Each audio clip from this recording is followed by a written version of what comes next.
Milton Friedman is here. He is one of the most influential economists of this century.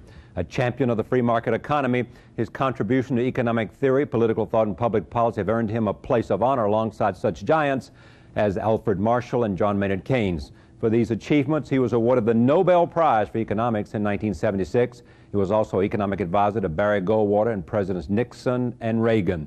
He is Professor Emeritus of Economics at the Hoover Institution at Stanford University. It is an honor to have him at this table. I am pleased to see him again when I am in the Bay Area. Welcome to the program. Glad to be here. This is the first time you've been on the program, yes, and I've been trying for some time to get you here, so I'm glad that we could make this happen. I don't know where to start. Let me talk first about where you see this economy, that we seem to be enjoying prosperity. We are. And why do you think that's true? And how long do you think it will last? And what might be challenges to it? Well, those are all difficult questions. Let's start with why we're here.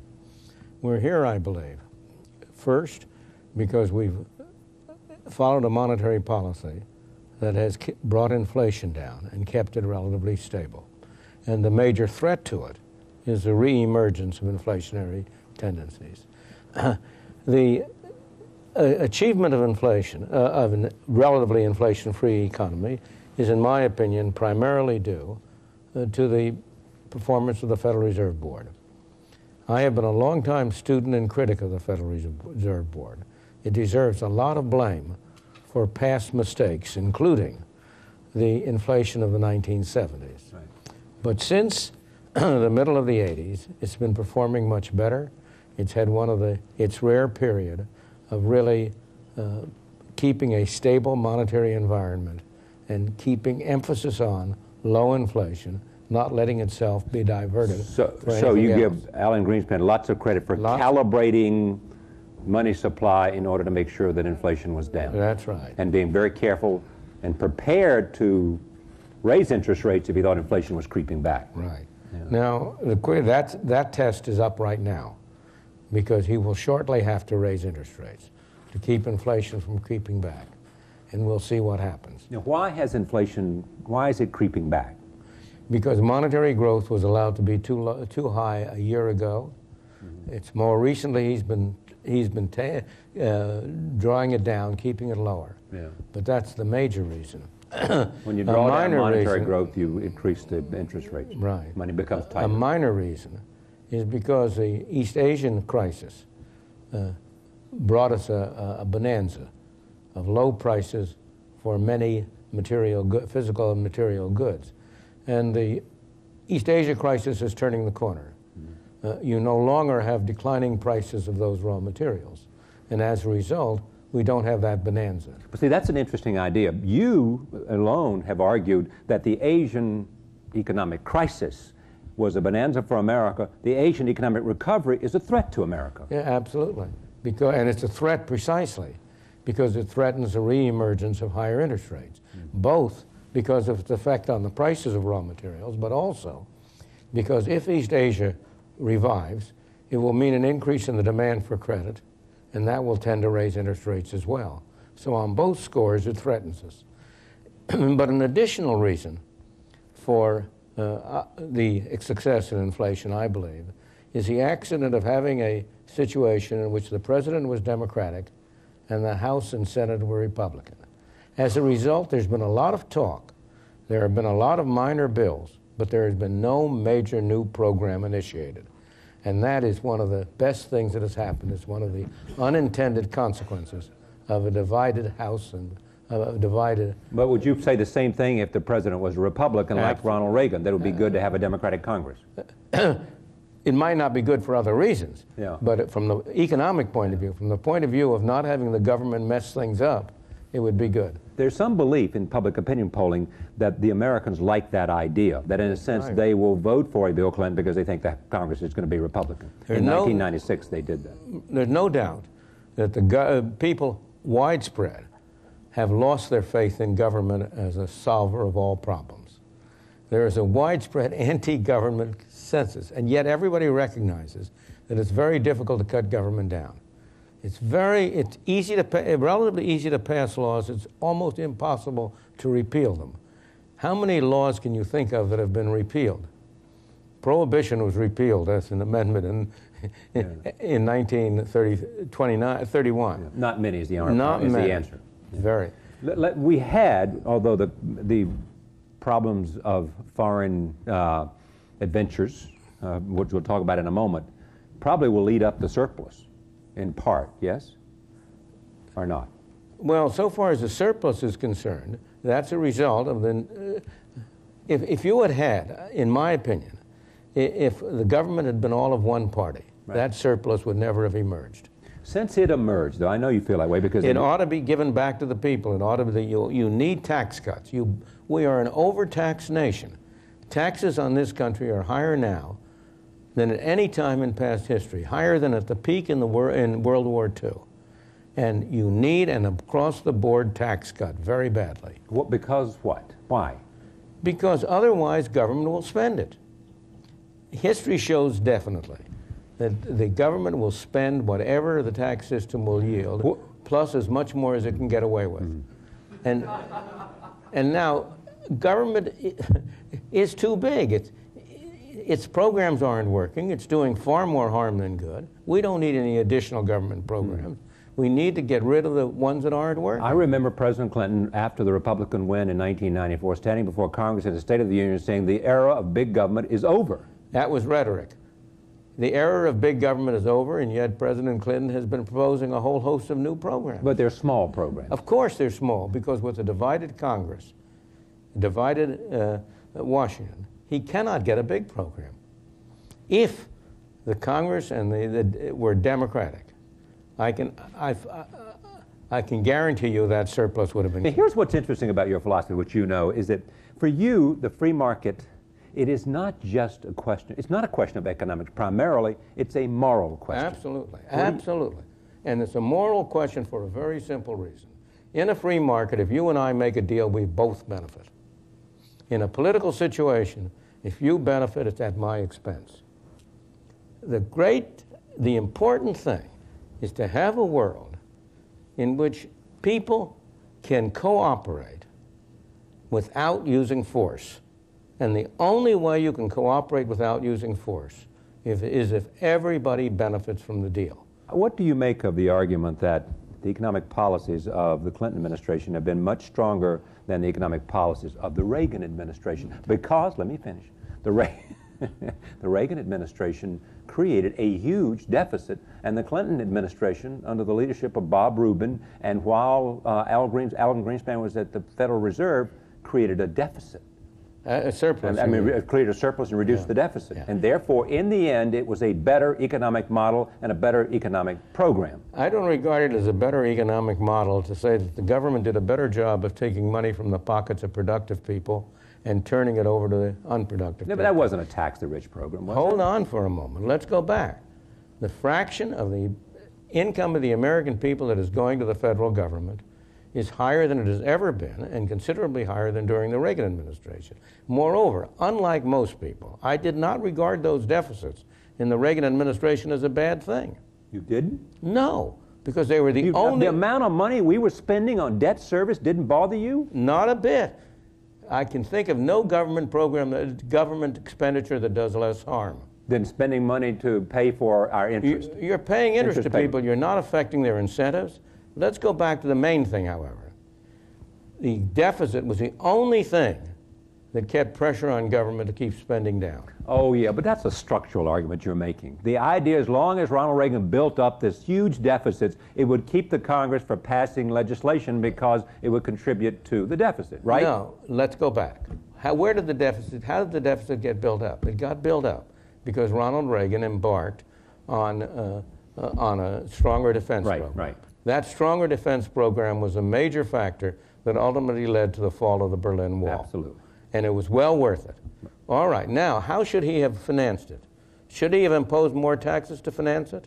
Or wasn't it better to finance it by having a temporary deficit, which in turn kept pressure on the rest of government spending? Well, let me just take the two parts of that argument. One, that some might question. One is that whether the Russian economy would have collapsed and the Russians would have collapsed anyway. They would have. They would have collapsed eventually The Russian anyway. economy was in bad shape, and you'd be the first to acknowledge that. I'm it was going to probably totter of its own weight at some point anyway. Yes? Ronald Reagan gave a talk in I think it was 83. The Evil Empire talk? No, this was another talk, I think at Notre Dame, 84 or something like Right. that, in which he said that the Russian communist regime is on the way to collapse. He predicted that it will collapse. He said Marx was right about the two systems could not coexist, but it was the communist system, not the capitalist system, that was destined to the ash heaps of history. And he convinced them because he convinced Gorbachev that he was willing to spend the American dollar in terms of building up weapons that they could not afford to match, and therefore they might as well get out of the race. Absolutely, absolutely. And therefore that for you was money well spent because it ended the Cold War. And well, isn't it for you? absolutely, but I'm just making a case for you. I'm not sure that we have developed an alternative architecture for dealing with the world after the Cold War. Oh, we have not. On the contrary, we've been doing very badly. We've had much worse foreign policy in recent years than we had in the Reagan-Bush period. Yeah. You have any economic nationalism in you of the kind that people like Pat Buchanan will articulate? No, I hope not. Yeah, because it's anti-Semitic or because of what? But it isn't even nationalism. Yeah. It isn't nationalism. Keeping steel, take steel, which is the case, right, because steel has political clout. Whom are we benefiting by keeping steel out? We're making the price of steel higher. We're making automobile prices higher than they otherwise would be. Well, but Buchanan, I didn't mean to say anti-Semitic, but Buchanan would say to you, Pat Buchanan, if he was here, would say to you, it's more important to me to keep the steel out and protect those workers who are losing their jobs and have nowhere to go. And what about protecting the people who are being forced to pay a higher price for steel? What about protecting the people who are producing products to be exported? It's a false argument. Right. And therefore it's never caught hold, in fact, recently. No, well, it has caught hold. Well, the unions make the argument in some cases. But we've been, the United States, has gone through a high tariff period. The Republicans were it's a strange thing. The Republicans for many years were high tariff and the Democrats were low tariff. And then more recently, the Democrats have been high tariff because of the unions and the Republicans have been low tariff. But here's an interesting dilemma, I would think, for some. It is that you feel, if there's a word that I would identify with you, it is freedom or liberty. Absolutely. One of the two. I hope that's right. I mean, you're a libertarian in philosophy. You'd like to see the government involved in contracts, national security, contracts, and police, protecting you in your home. That's right. Right? That's it for you. That's pretty much it. Right? Well, I've spelled out in detail what I would like to see, but those are the key functions. There's no question. And there's no question, and I think nobody will disagree, that as the government has gone into things it has no business doing, it has been doing the things it alone can do less well. Yeah, privatization is a great idea. Absolutely. Whose time has come. Yes, a long time ago. Right. All right, but stay with me here. Yeah. With your sense of freedom and what you know about the People's Republic of China, do you, in the interest of economic policy and free trade, support their entry into the World Trade Organization, to make them fully trade partners, and look the other way at whatever abridgment of freedom they may be making on their own citizens? Those are two separate statements that should not be combined. You should not look the other way. That's a euphemistic way for saying stupid question. No. You should not look the other way with respect to their abridgment of human rights. It's a disgrace what they're doing on the human rights side. But insofar as a advance toward a market economy, that is the best thing you can do to improve human rights. Look, there's been an enormous improvement in human rights in China in the last 20 years. Because the markets have been open. It so happens that I have been in China 3 times, in 1980, in 1988, and in 1993.